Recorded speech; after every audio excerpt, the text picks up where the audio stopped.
Zambuto vince, anzi stravince il ballottaggio con Totò Pennica, si riconferma per i prossimi 5 anni sindaco di Agrigento. Zambuto ha conquistato quasi il 75% dei consensi, ben 10 punti in più rispetto a 5 anni fa, quando ebbe la meglio su Enzo Camilleri. Pennica invece si è attestato al 25%, un risultato già emerso alla prima sezione scrutinata e che si è andato delineando e rafforzando col passare del tempo e con i dati delle 55 sezioni.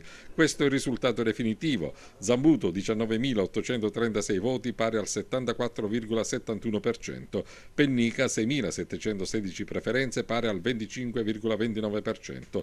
Date alla mano, addirittura Pennica ha avuto meno voti che al primo turno, quando riuscì ad ottenere 6.893 voti.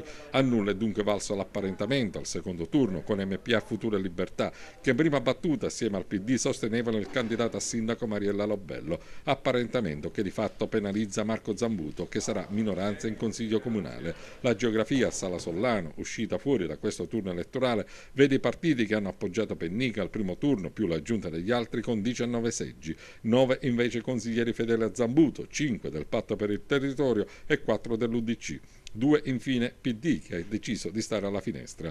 E questo turno di ballottaggio sostanzialmente è stato snobbato dagli elettori. Alle urne si sono recati poco più della metà degli aventi diritto. Alle 15 di oggi, infatti, a chiusura dei seggi, il dato è stato quello del 52,79%, quasi 20 in meno rispetto a 15 giorni fa. In pratica, su 51.826 elettori hanno esercitato il loro diritto-dovere di voto solo 27.360 agrigentini.